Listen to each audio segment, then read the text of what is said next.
It's the best place to walk. This is just beautiful. About 4 years ago, I came across this idea, which is called earthing or grounding, getting in contact with the earth directly through your feet. And I live in Japan, which probably is the least connected place on earth. It's an advanced society. People live in huge cities. They all wear shoes.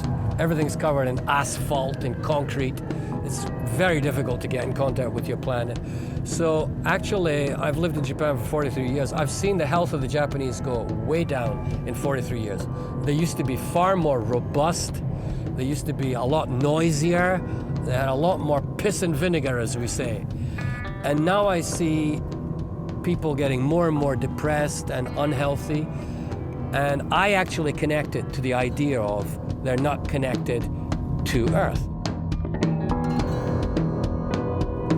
So we want to get everybody in Japan, first of all, everybody in Japan aware of how important it is for them to contact the Earth. So that every man, woman, and child will at least know, hey, connection with the Earth is vitally important to you. If we can do that, then we've succeeded. So the idea was, let's do something really crazy. Let's walk across Iceland barefoot and get more attention from the kind of people that I want to pay attention to this, which is everybody, not just health-conscious people, everybody.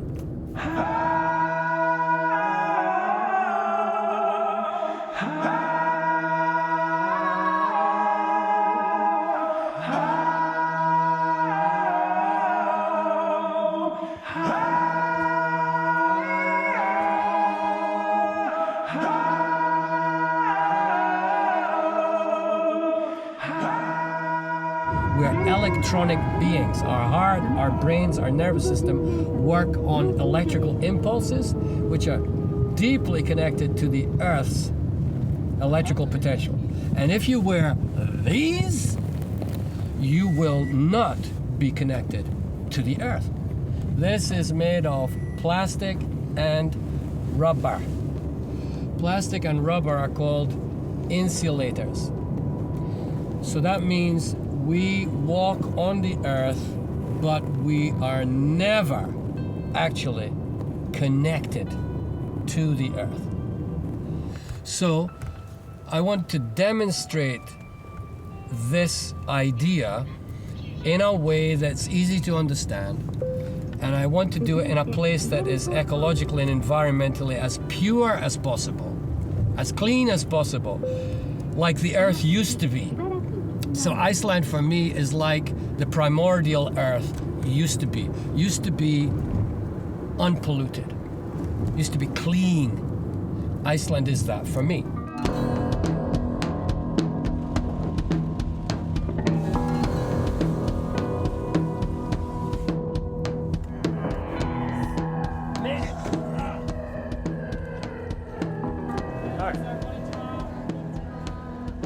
The mountains on where we just came from. It's snowing. So today is March the 31st, and on February the 11th, after walking 2 hours in snow, I got frostbite on both soles of my feet. Couldn't walk for two weeks.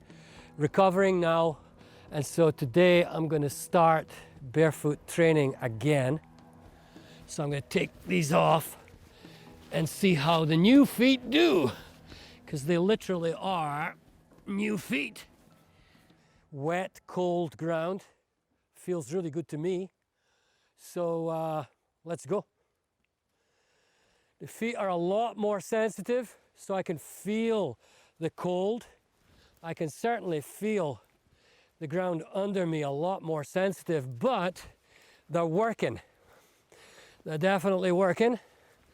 Got to try and relax my body as I walk. see how it feels. It's still pretty cold up here, and definitely feeling much more sensitivity than ever before because they're brand new soles. So I'm gonna have to do a bunch more training, like daily training, to get the bottoms thick enough or strong enough to be able to get beyond the sensitivity that I'm feeling now. There's no mechanical problem with the feet, but there's definitely a much greater sensitivity, so I'm feeling it now. You have to pay attention to each single step, which means you can't be thinking about yesterday's business problem or my fight with my wife or some horse shit from a week ago. You can't think about it because your entire focus is on your feet. And this is an aspect of barefoot walking that you'll never, ever figure out unless you actually do it. So this would be a great thing for people who are arguing. Just go out. Exactly. We can solve all the marriage problems in the world. You guys go out walking together barefoot and you'll have no time to be fighting or getting pissed off with each other. And really, I mean, that's a good idea, Gunnar. Why the hell not?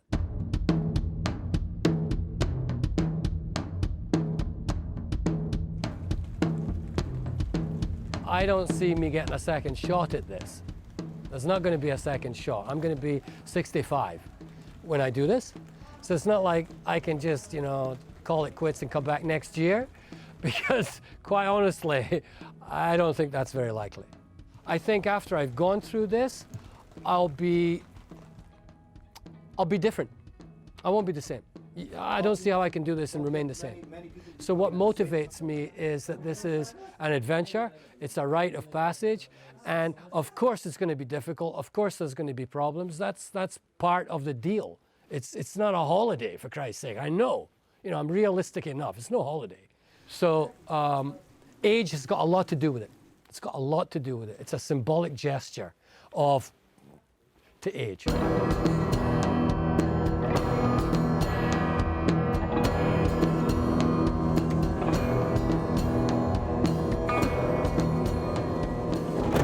At my stage in life, giving up is not an option.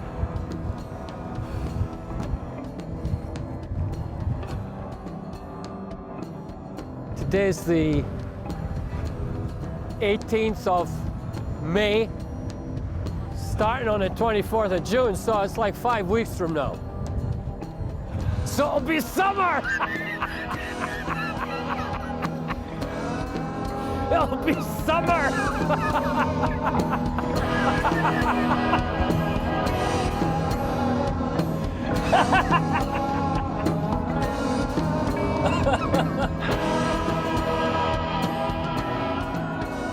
I'm gonna leave my shoes down there.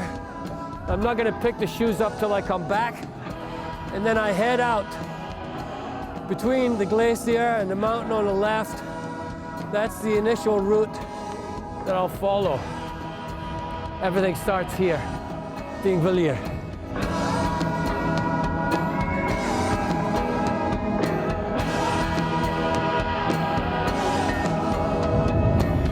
Oh yeah, this is lovely. If it was like this all the way, it would be heaven. Well, this is the moment of truth.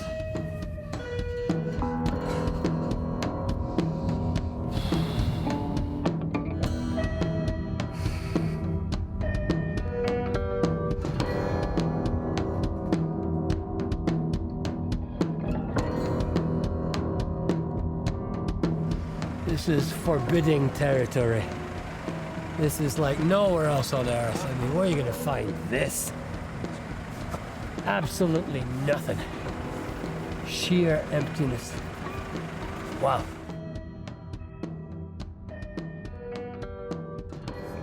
This is my house on the corner on the right. So your original name is John Craig? Yep. And you're from Scotland? Yep. And now you have a different name? Yep. And you spent most of your lifetime in Japan. Why? Japan represented for me the Shangri-La of finding answers. I'd already been all over the world traveling, So when you were 17, you left Scotland and you traveled the world? Basically from 17 to 22, I was on the road everywhere. Okay. 70, 80 countries in that period. And I was, it was like a quest. There's something I need to figure out. I couldn't have told you what that was, Okay. but it was obviously a quest for knowledge, for understanding.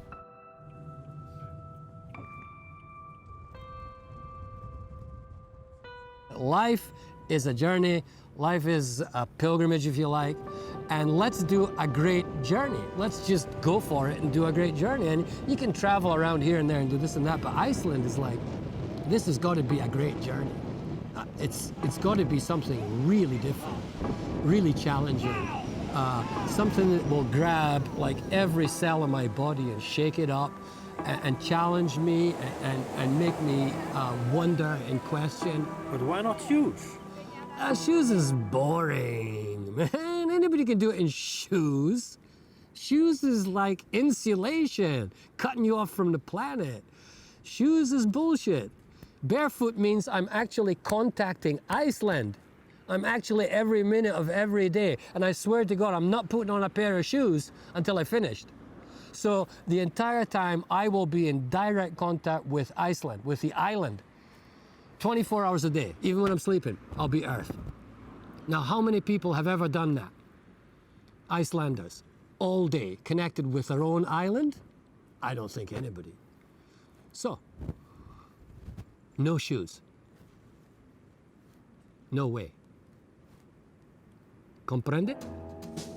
Comprende? お前、わかったか? It's about me. The principal thing is about me. It's about me at this stage in my life. I'm going to be 65, and it's like, how many years do I have left to do a journey like this? Very, very few, possibly. So I want to do it now, and I want to do it in let's just say I want to go out in style. I want to get to the next stage of my life by doing something everybody says is crazy or impossible.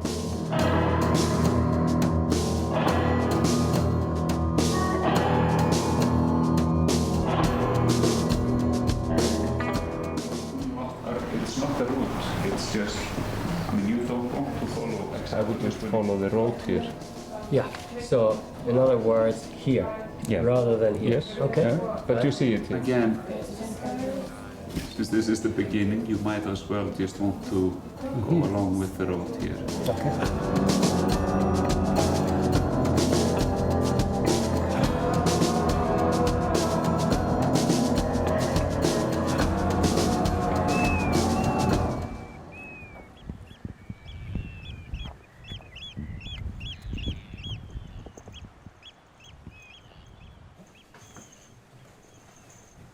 In the old days, I was told that people would use these routes to get down to the Althing, the parliament. They'd gather.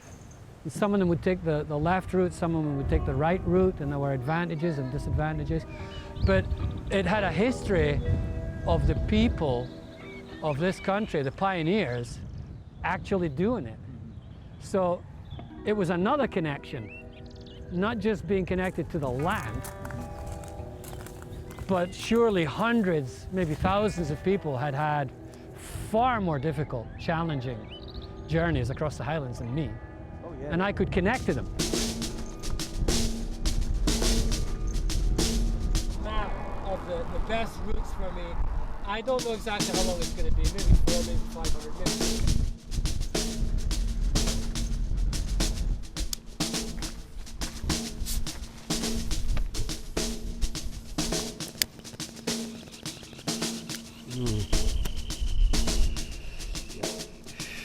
Oh, yeah.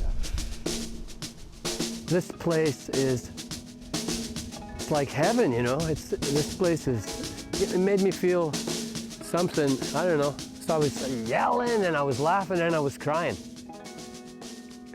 And I felt pretty good about the speed. And then I went off the road into this totally different area with these low bushes, and I avoided the rocks in the bottom and I climbed through the bushes, which was pretty difficult actually, because the bushes are about this high. So I'm climbing through the bushes and there's all these butterflies coming out of the bushes. I finally got up to the ridge, and I had misunderstood directions and figured I knew the way. Lesson number one, I don't know the way. The GPS knows the way. But it was all covered in beautiful, thick, huge moss, and I felt so happy being in the moss, and I don't have to hurt. I don't have to have pain. I can actually enjoy this. And so I spent hours in the moss, and then I looked at my GPS, and it's the arrows going the completely different way. And then I pulled out my map, and I goes, wait a minute, the sun's over there. This is not right. So I sat down, I looked at the map, and I figured out north, south, east, and west, the real basic stuff. The real basic stuff. I should be going north. I have been going south for 3 hours. So 3 hours back was 6 hours extra.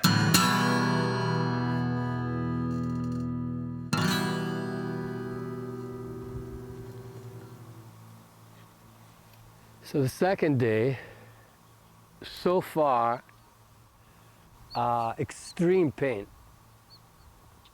I already had damaged feet from last night, but the pain on this road is like something else. It just, every single step hurts. And I can deal with that through breathing and relaxing, but it's so slow. So, you know, already in my head, I'm calculating distances based on 1 kilometer an hour, not on 2 kilometers an hour. I can keep walking slowly every day. I know I can do that. But the whole route plan is based on a certain amount of kilometers a day.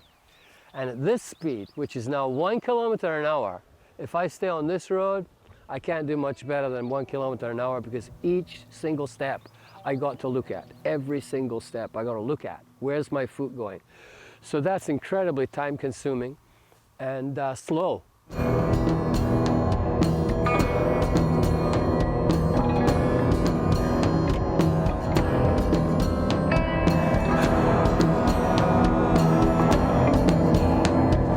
Það ekkert að horfa á hann liggjandi hérna í götunni, við erum að sjá hvort hann er að blæða eða eitthvað.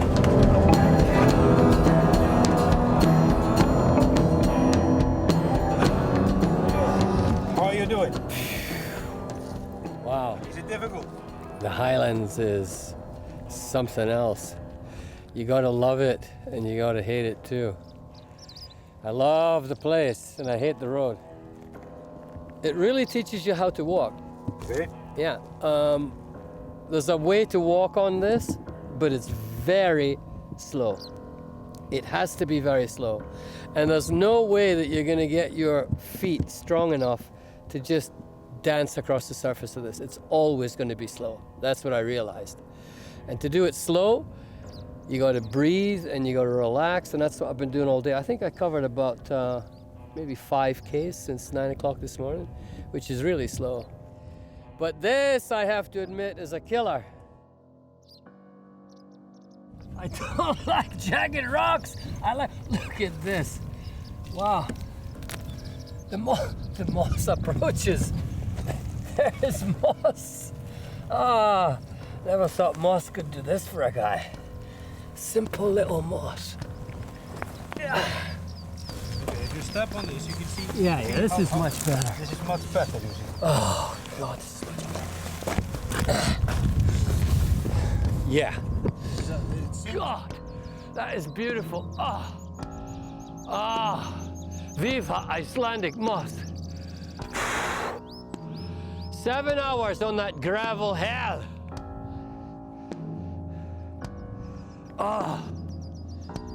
That's the first time today my feet have felt good. Absolute torture it was.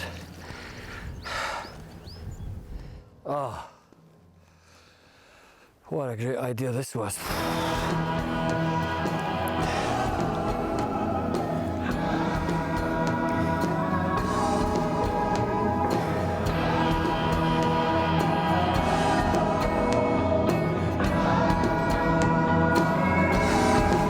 Now I'm gonna have an early night. I'm gonna eat something warm. And I've got an early night because I'm exhausted. It started 9 o'clock. What is it now? 6? Yeah, that's enough for one day. I'm gonna eat sardines and some nuts, and we got one gas burner, maybe some soup. Everything depends on weather and moving between here and where the cooker is. So right now I think sardines and cheese and some fruit and nuts should do the trick. And then a good night's sleep, and we'll be ready for another, I hope, mossy day tomorrow.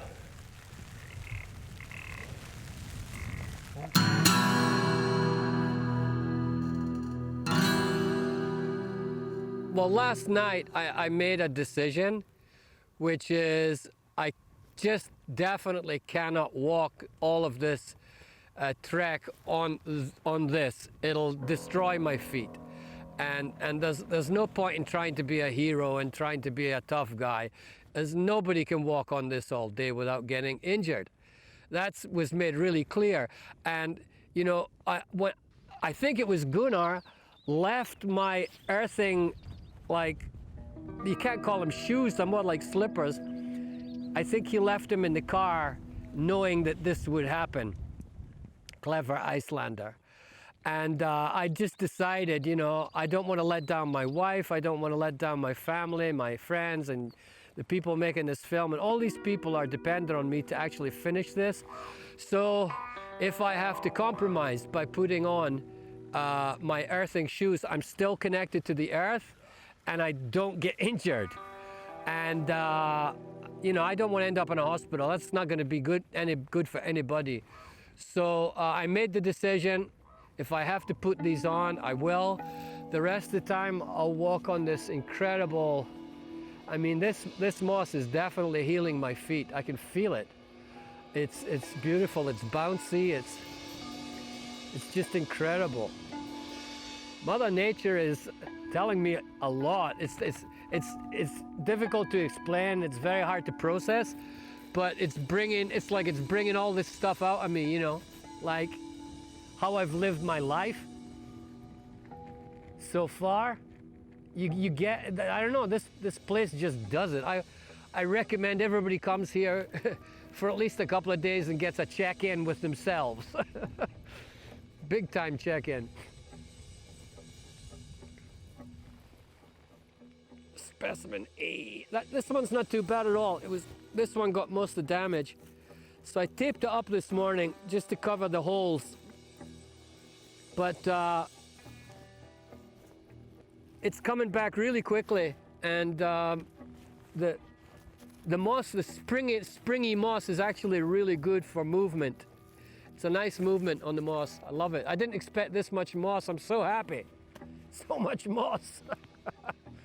Today I followed the moss, and then there was a couple of places where I had to go over rock, so I really slowed down, got back on the moss and speeded up again. And the last 2 hours I've been only on the moss.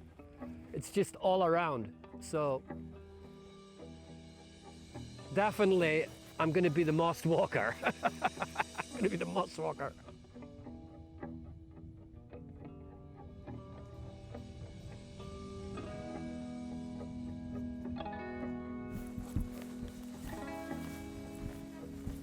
What a day.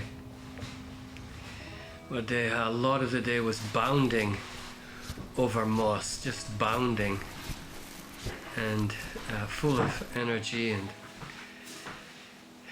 it was great, you know. I had so many memories of childhood came back.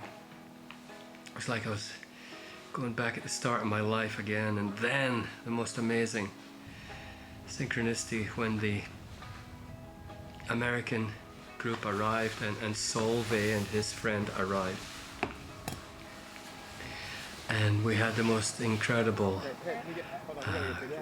confabulation with David Wolf in attendance. And it was, I got a wonderful hug from one of the young women, which I really needed. And so it was a very special day.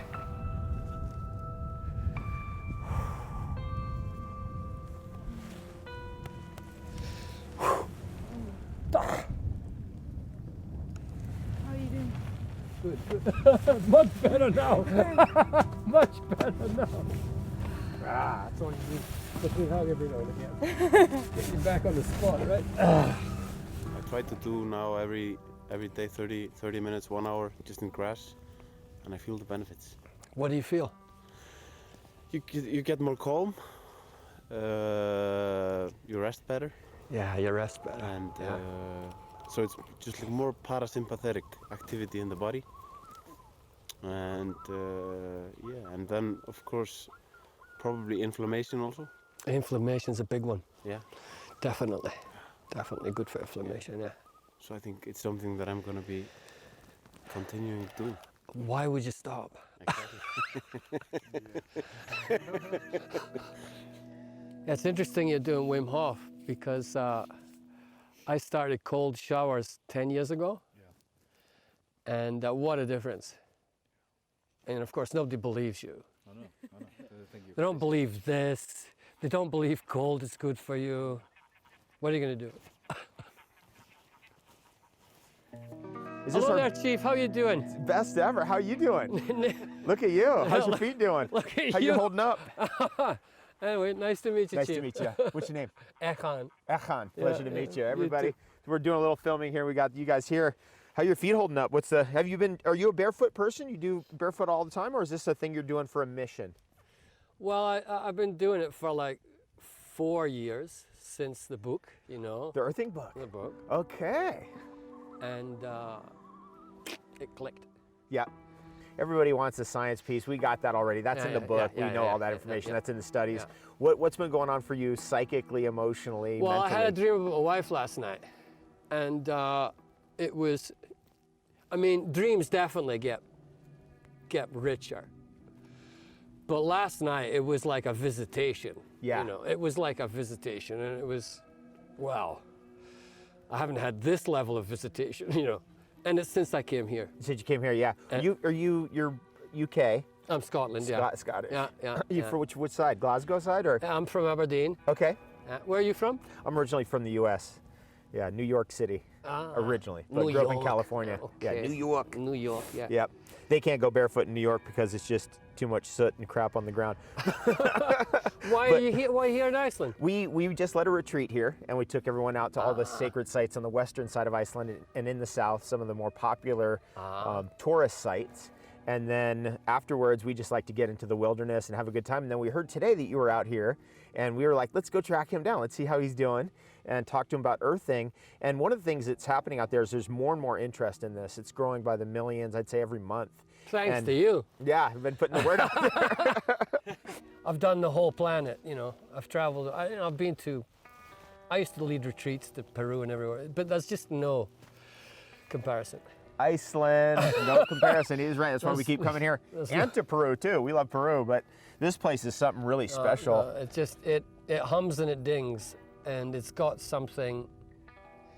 And I think if you want to understand the people here, you got to do this first. Yeah. Yeah. And then you'll understand the people. Yeah. They're tough here. They're They've tough. been through a lot. I know. Unbelievable. I know, yeah. Where are you headed? What's the next destination I'm on my for you? way to that wee hut down there. There's a little wee white hut way over there. That's where I'm headed. And I'm going to follow the moss as far as I can. And I got to get there before, well, I just got to get there. Nice meeting you, Chief. Nice to meet you too. Okay, thank you for Thank you. Have dropping the in. best day ever. The intuition about this place from the beginning was that actually Iceland, maybe in the future, is going to be the country that actually gets people connected, right? Now we all know it's a very advanced country politically and you know, in many other ways, artistically, we all know that. But there's this side of it where everybody's in this thermal connection every day, which is pure earthing, right? And maybe the people here haven't seen that connection yet. What do you think? Do they know that they're earthing every time they're in the thermal pool? No, they don't. They don't know, right? Yeah. So bringing that component to Iceland is maybe one part of the story. Like, you're the luckiest people on earth because actually every day you have this. Nobody else has this. maybe that's one side of the story. And the other side of the story is that the atmosphere, the land, the power of this land is definitely off the charts. I mean, it's emotionally very powerful. Have a great trip, man. I'll take the high road. Okay, cheerio, thank you kindly. Both apart, love you! Grounding! Mission! Grounding!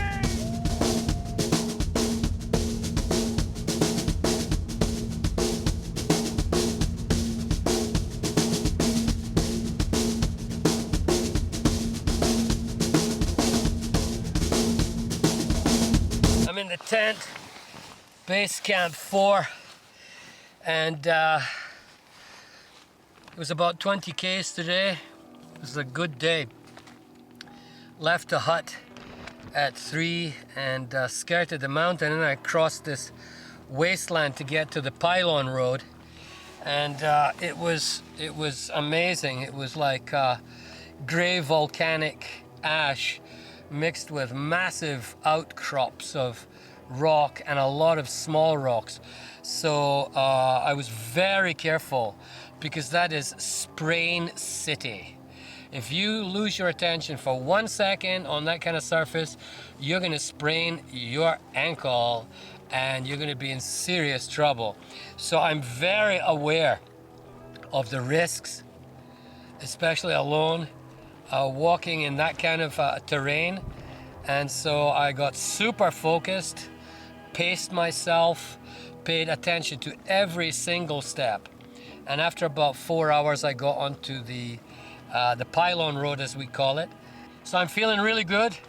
It was a strong walk once I got onto the densely packed lava road. How I could have imagined that I would walk on that barefoot. I must have been out of my tiny little mind, really.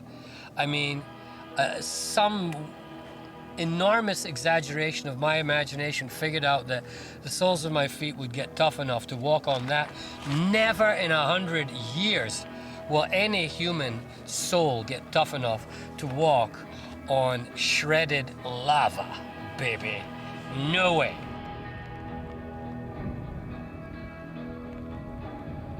So it's day 5. We're in a cabin. Beautiful cabin. We actually got a tree outside. A river flowing nearby. It was a hell of a day. The map is not the territory. It was a short distance actually from Camp 4 to Camp 5, and everything looked pretty easy on the map. Now we're talking. However, what you don't see on the map, where there's a lake and there's a river coming out of the lake, and it looks like you can just cross over the river and carry on your merry way.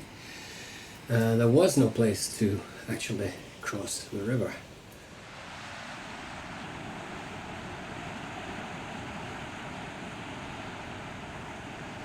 There was one point where there was a jump was possible, I thought. I thought I could jump from one side of the river to the other, but underneath that drop was a very, very fast flowing river that was coming out of the lake and immediately became a waterfall. And if the jump had failed, absolutely no question, I would have died. There's no question in my mind. If I'd fallen into that water, boom, bashed to pieces, you know, going down the waterfall. So we had difficulties with navigation today. We had difficulties with communication today. And I'm very thankful that we're safe. Gunnar especially was wonderful. He stayed longer than was necessary to connect with me via cell phone, which was possible. And I asked him to bring a rope. And I wanted to tie one end of the rope to me, and I was going to jump over that gap, which I think is doable. But with a rope, if I had slipped, I still wouldn't have fallen into the waterfall. But he suggested something better, which was to swim across the lake far enough away from the strong turbulence going from the lake into the river, so that I wouldn't get sucked into the vortex. And I managed to swim across in a couple of minutes.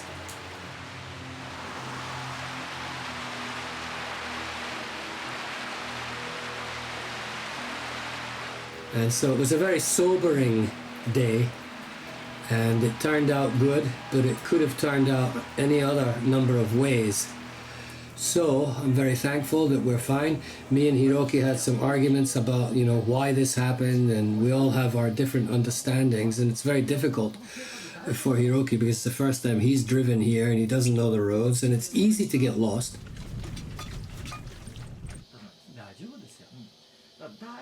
That reaction was simply coming from the incredible fear that I had gone through that day. Which translated then into anger. Which translates into blame. So you can see the whole cycle. I get afraid, then I get angry, and I want to blame somebody. And that was like, again, direct feedback. So that was just an outburst, and now you're friends again. It was, from the next day, everything was like really good. And he goes ahead 5 kilometers or 6 kilometers. That's how I pace it. And then you, of course, have large areas in Iceland where you just don't have phone connection. There were times when we were out of contact for half a day. I went off-road.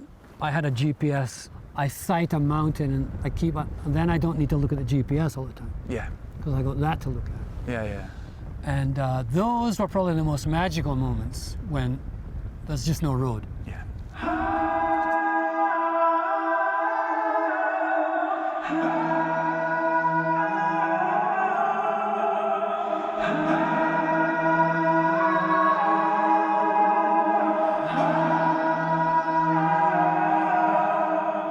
I'm feeling absolutely fantastic. The averaging 23 kilometers a day, and I'm finding the balance, getting 9 hours sleep. If I get 9 hours sleep, I can walk all day. I figured it out. I can walk all day and I don't feel, I did 24 kilometers today, I don't feel tired. So something about this landscape, something about this environment is deeply energizing. So I'm feeling absolutely fantastic, and the sun's out. I mean, and this, I just, the glacier behind me I saw today was just stunning. And in 9 days, I think one thing I can say, love the moss, fear the lava. I feel the rhythms here. I know what I can do. I know what I can't do. So all I got to do is take one step at a time. It's simple.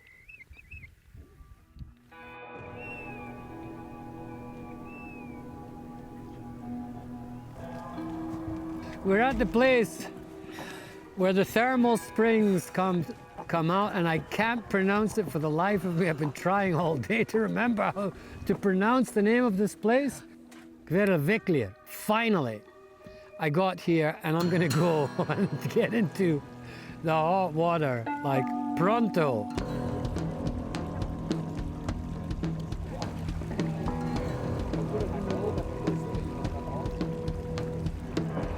It's beautiful. The moon's out, the sun's out, the sky is clear.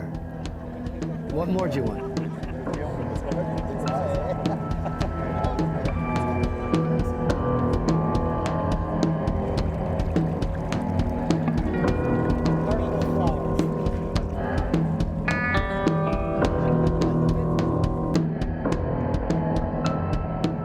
The road on day 2 was pure Icelandic lava gravel.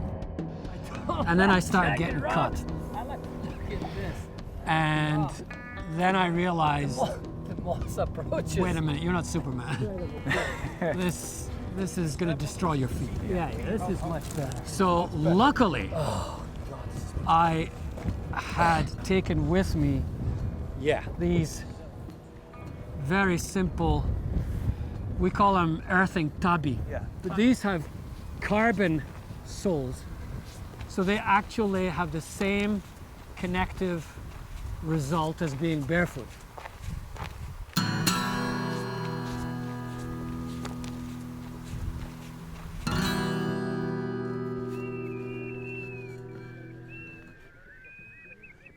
checking the distance here.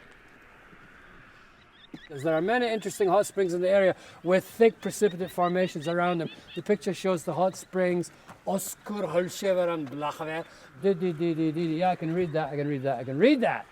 Whoa! Maybe I can get rid of these. Maybe I can get rid of these. Definitely improving my eyes. This is one thing that will result, I think, from this trip is I'm going to just radically cut the amount of time I spend in front of a computer screen, because that is obviously damaging my eyes, and all I'm seeing every day is this gorgeous nature and sky and clouds and green. Fixing the eyes. Great. Unexpected bonus. Sorry about that. And I'm going to go up here, I think, today. And we're going to carry up. This is a huge lake, Blondulong. And we won't be on the main road, of course, but we're going to be heading up here, here, which should take about, it's 108 kilometers. That should be 5 days.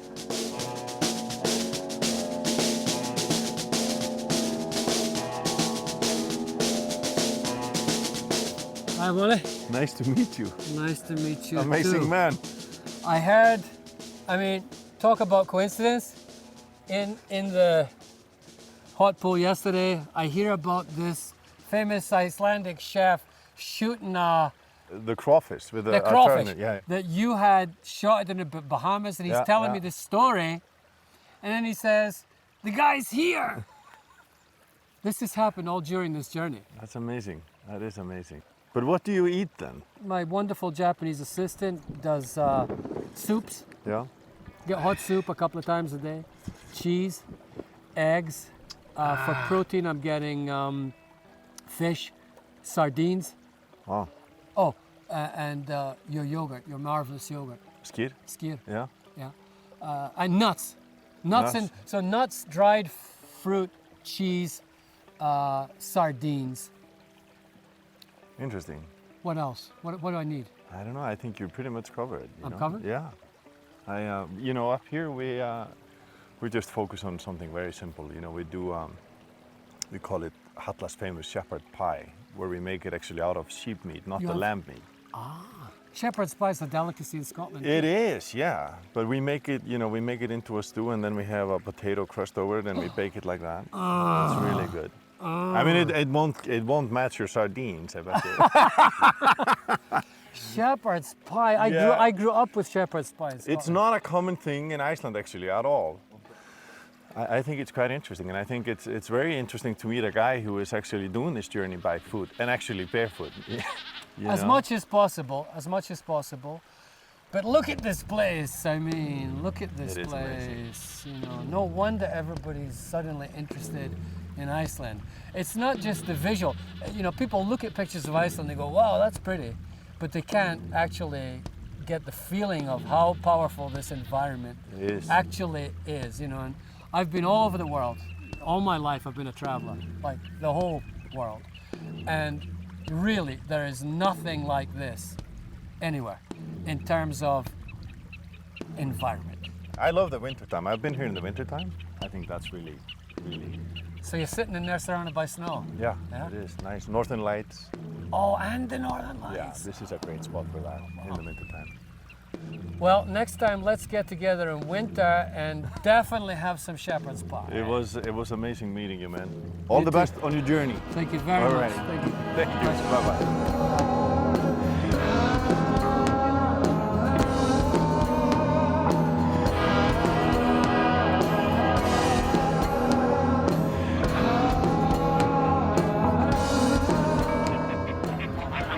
Feet are slowly getting better.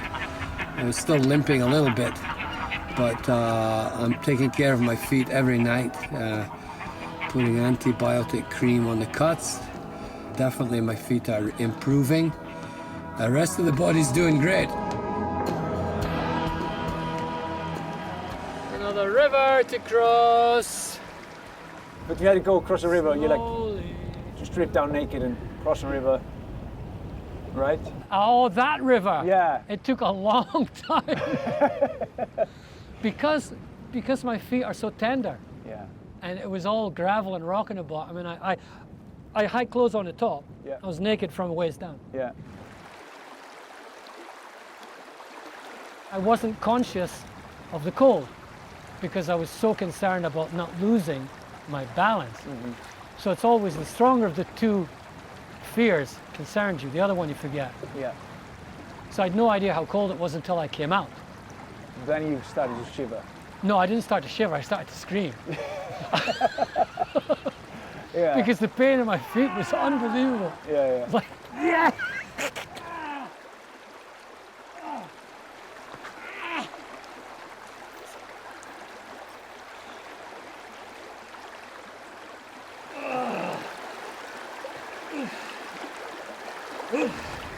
So on these walks, what are you thinking about? Like what goes through your mind?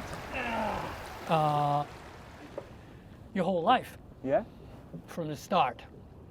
Not in a happy memory, sad memory kind of chronological way, but suddenly a memory will Pop up. just grab you.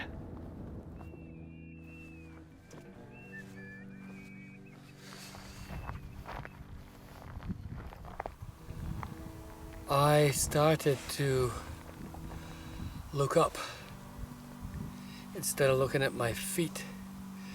Day 10, I've been looking at my feet every minute of the day. And today there was a change. I thought, okay, now I could trust my feet to find the way. I maybe check once every 10 minutes, but I can look at the sky, I can look around, I can see the river, I can see the beautiful plants that are bursting into bloom, and I can walk and look up for the first time. So this is a really important day for me. I can look up, but I'll still keep looking down every now and again to check.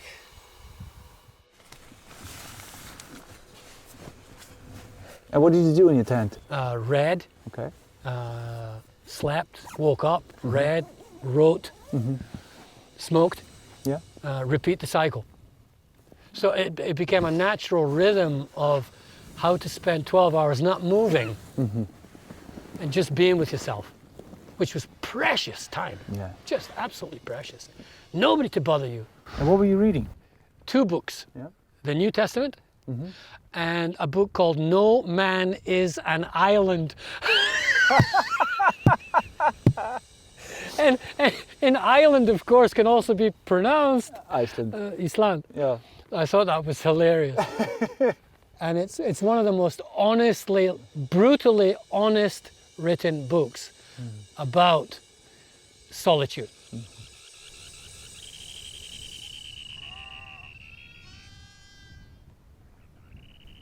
So we arrived here, started about 9, got in here after 6. So it's been a long day. My feet are doing well. Just a couple of tiny little things left needs to get healed, but otherwise really good. We've got snow up in the mountain above. And what can I say about this beautiful place? Look at the flowers, look at the gently flowing stream. I mean, one wants to wax poetic here. It's an incredibly gorgeous place.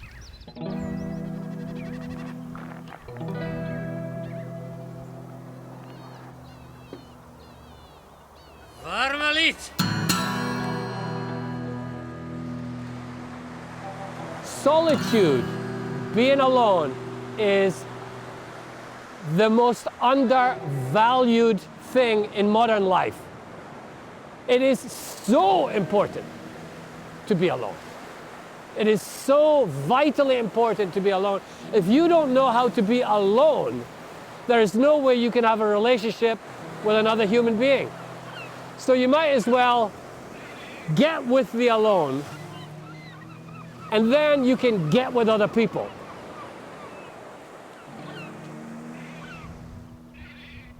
when I came on the asphalt road, I got muscle pains in my leg. I haven't had any muscle pains in 2 weeks. Nothing. I had foot pain, but no muscle pain. So that tells me that the theory of earthing is correct. Asphalt insulates your body from the surface of the earth. So I get off the asphalt, and from now, I will avoid, as much as possible, I will avoid that asphalt. This is beautiful. This will fix the last wound is in here somewhere. Oh yeah, nice. In there. That's fixed now. We'll rub in a bit of sand to fix it. There you go. That should do it. And the skin's all come off here, you can see. This is all time to go. Might as well get rid of it now. And the right foot, how we doing here? So you see, these are very, very baby skin feet. But they're looking pretty good considering what happened on the second day was not funny.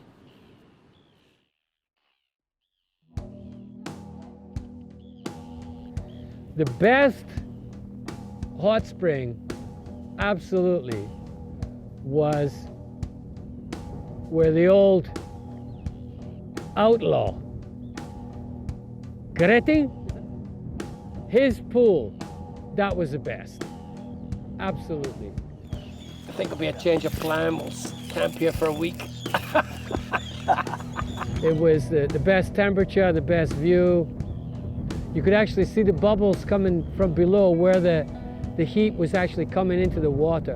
And if you stepped there, it was burning hot. That was the best. And the history around it. Just imagining this guy, I mean, swimming to his island, you know, like 3, 4, 5 hours swimming across that to get to his island. But just imagining, you know, somebody doing that regularly. What kind of human being that was. What kind of level of health and resilience that guy must have had to do that. Japan, like Iceland, is a volcanic country. It has lots of hot springs like this. We call them onsen. A lot of outdoor ones too. Everybody in Japan knows that they're good for the health, but they have a belief that it's because of the stuff in the water, the minerals. That's what makes you feel good. But now that I've been practicing earthing, I have a different idea. This connects directly to the earth. Water, the sea, is the best place to earth. Same thing. Water, earth, connected. This is the best place, actually the best place to get connected to the earth. Feels like, it definitely feels that way.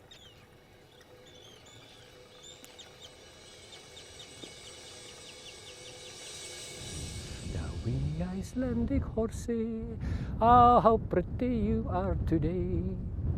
The wee Icelandic horsey, what else do we have to say?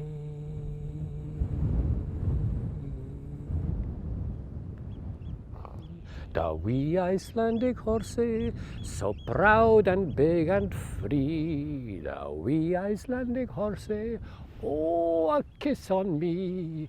What a great birthday present from the wee Icelandic horsey.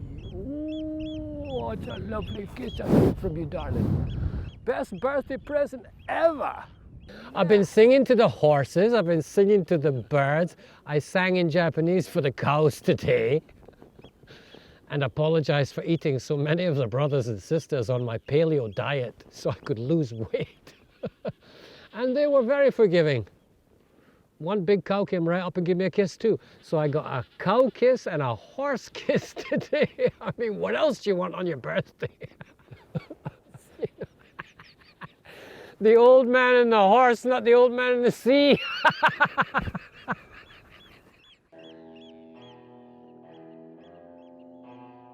You know, I've crossed a few rivers.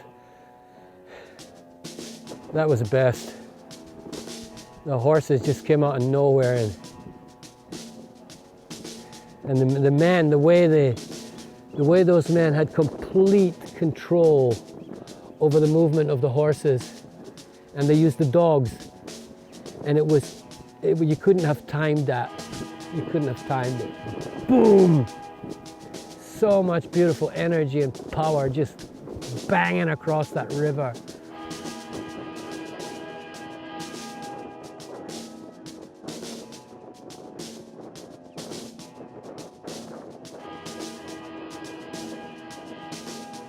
And I'm like, I'm going across the river like this.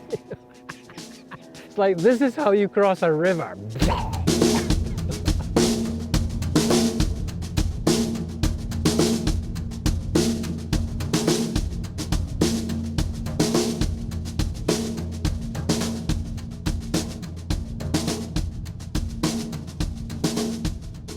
I had received so much. Like, it's very difficult to express how much I felt I received from the land, from the environment. Gifts all day. Might be a bird, might be a cow, might be a horse, might be a landscape. But it's all gifts, you know, because I know it's doing something to me that's really wonderful.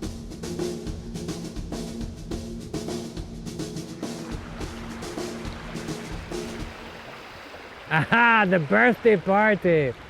What a fantastic location that was, where a family had lived for something like 36 years, and this was their memorial place. It was the closest thing to a ruin I've seen anywhere. And it was just absolutely, of all the birthday parties ever, beyond doubt the best. And then I jumped in the river. This is the spot! This is the spot for the birthday bath! Right under the sun! Ocean and river are really good conductors of what we'll just call earth energy, for lack of a better word. And so every time I come out of a river, I feel like super.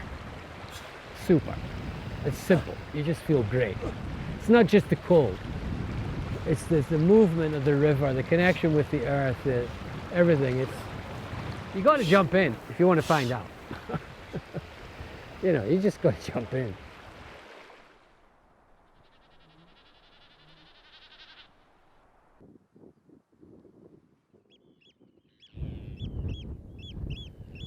I was walking today and I was thinking, if I wanted to give Iceland a nickname, I would call it Earthland, not Iceland.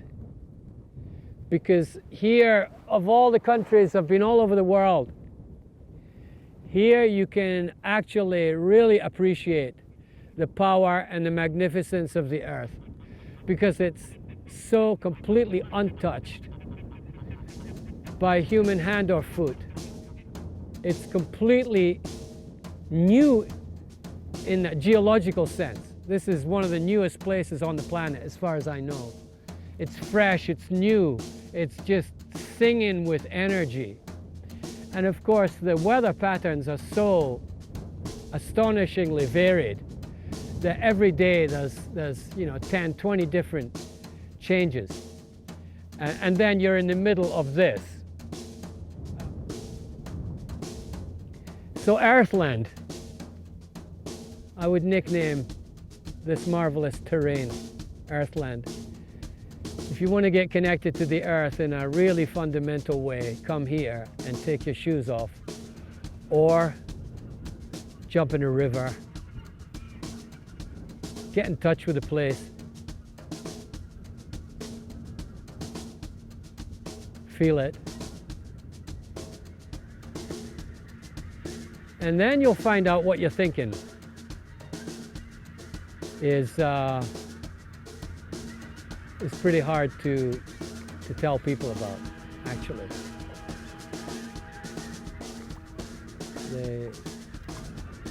It's so far outside of most modern people's lives.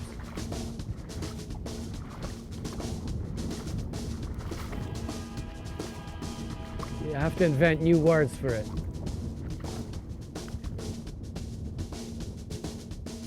Or, as my Irish mother would have said, don't be talking, say nothing.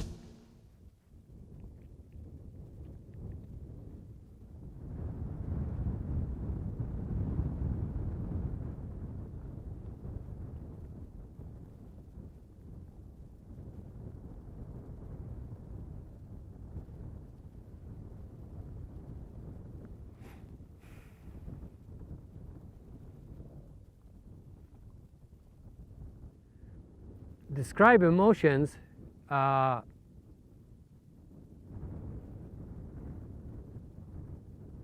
very generally speaking, very happy, very happy.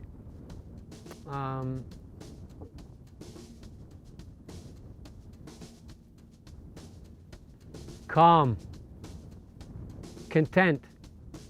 Yeah, content. That's a good word, contentment.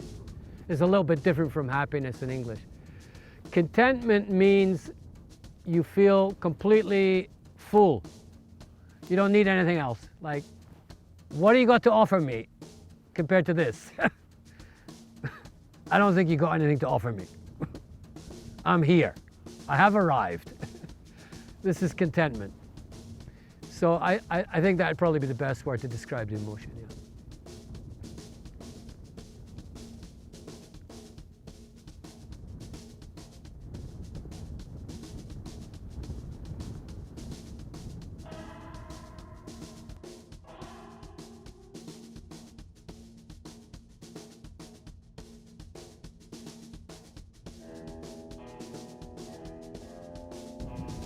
This rock was built for a foot massage. Whoa! Yeah! Yeah. Oh yeah, that's it. Another perfect day in the Highlands.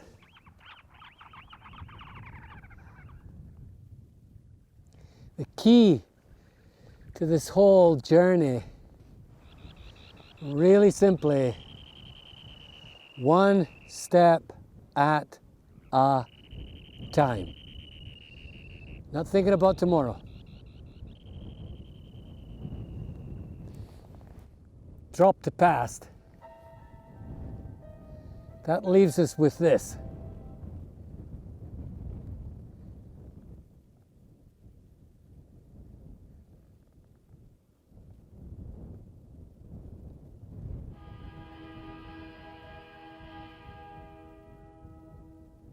Which is more than you could ever want.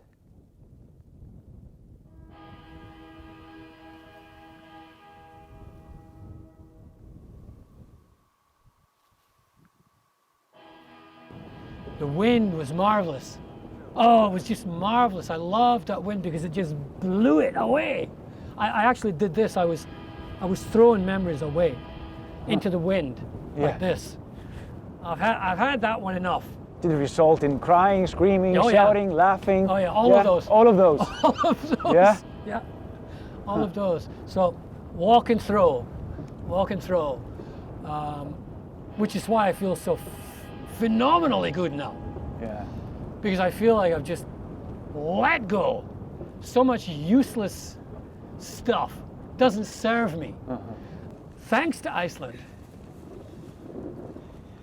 I think it did a really good job of this. So I think your recommendation would people to stop taking drugs, come to Iceland and walk barefoot across the Icelandic desert. Absolutely. Scream into the wind. Go in and scream into the wind and shout and rage. Yeah. and sleep like a baby in your tent. Yeah. And then do all over again the next day. So you've been walking in the Black Desert for days, then you got into Landmannalaugar. How did that feel? I really didn't like it. Why? Way too many tourists. Just, it was everything I wanted to get away from was there. Yeah, yeah. And so quickly decided I'm not going to stay there. And when I realized I was leaving the highlands, I just got really emotional. Like, I don't want to leave. I don't want to go down. So that was kind of really surprising. Like, must be love.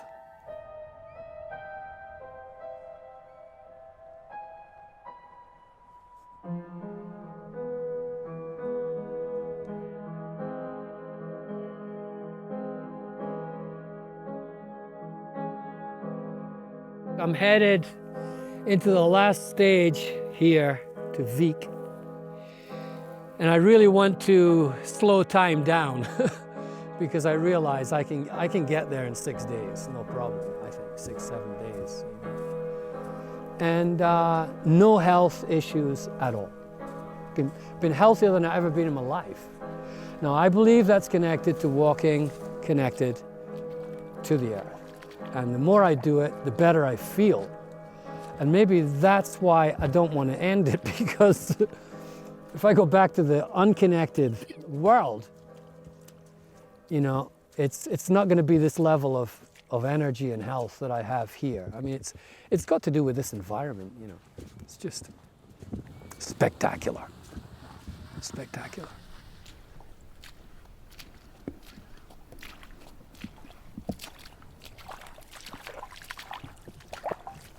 Precious, precious time that you can never recapture.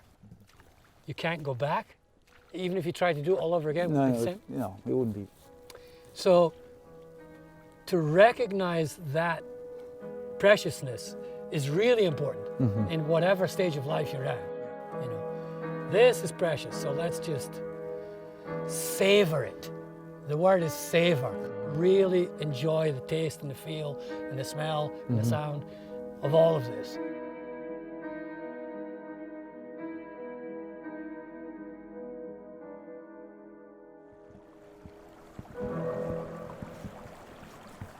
Nobody brought any water.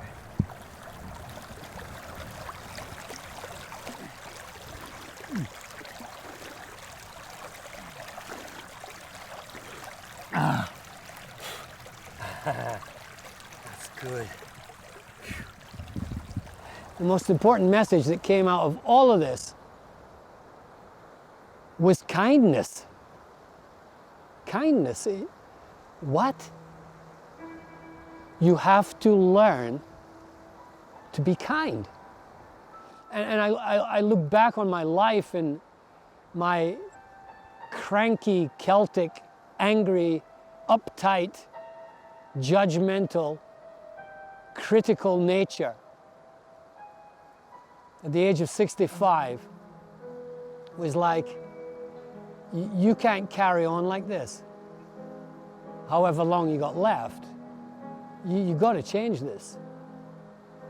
And who would have imagined that this wild and lonely and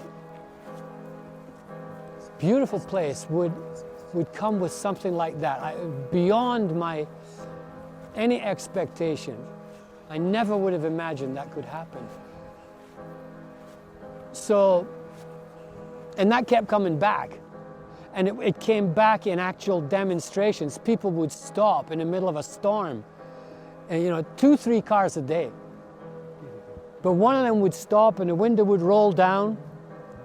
And this old guy with a beard, with a German accent, he said, "You okay? You need food? You need water? Are you okay?" And then a woman came and she said, "You're walking like zigzag over the road. Are you okay? Seriously, are you okay?" I said, yeah, you get this way when you walk in the wind all day. I wasn't aware I was zigzagging. But you know, these random acts of kindness were kind of reinforcing the idea that the environment had already brought to me. This strange message. Nothing to do with health or feet. Nothing to do with starting a movement and being the leader of the movement. It was like, how are you going to be different? Seriously, how are you going to be different after this? Because we're going to call you on it.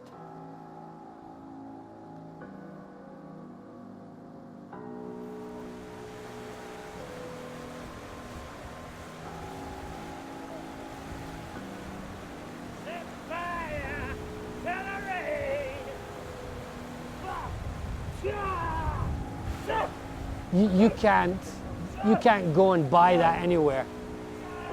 You can't be trained to get that anywhere. Nobody can feed you that with any religion or any, you know, system.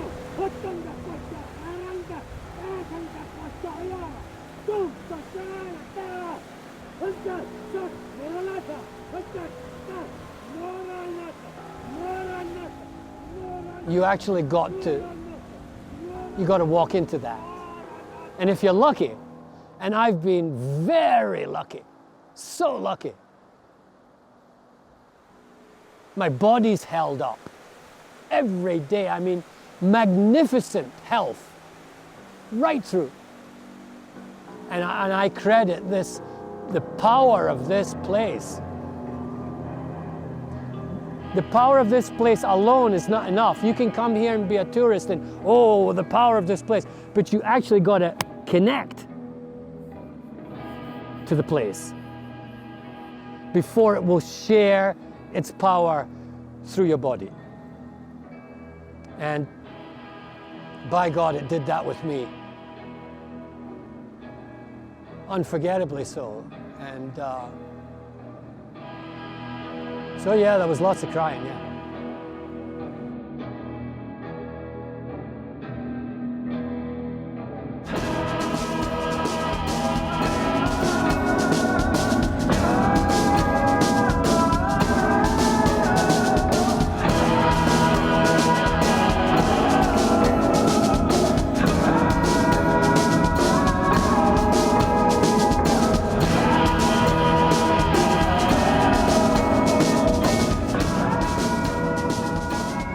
How did I feel when I arrived? Felt very happy and very sad and very lucky. Very, very lucky, very blessed that this journey of 633 kilometers has been so spectacular a way to meet Iceland. I can't imagine any other way of meeting this country. From coast to coast, Atlantic to Atlantic. And look at it, look at this Atlantic today, whoa, it's just raging with power. It's a beautiful place. Vic. And this is just amazing. I get the wind at my back, like, you get some help on the last bit. We'll help you on the last bit, old man. The old man in the sea.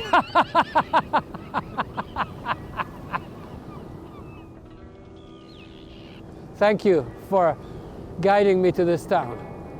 Perfect place to finish.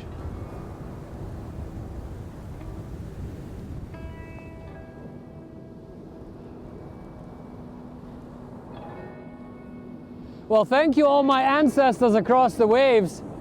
You gave me a bloody good body. Good DNA, thank you. Got me through this. Mother, father, grandfather, grandmother, all of you. All the way through the chain, through Ireland, all the way back. Thanks for the body. Thanks for the body.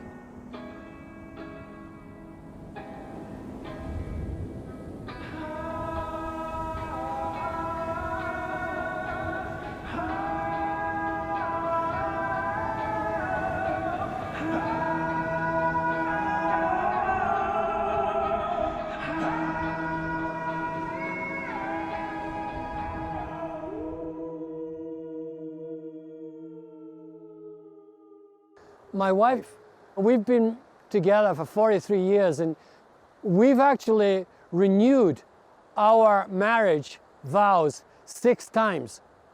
We have an understanding and a trust, and we're going to renew that here in Iceland for the 7th time. So let's do it. In the name of Father, the Son, and the Holy Spirit. Amen.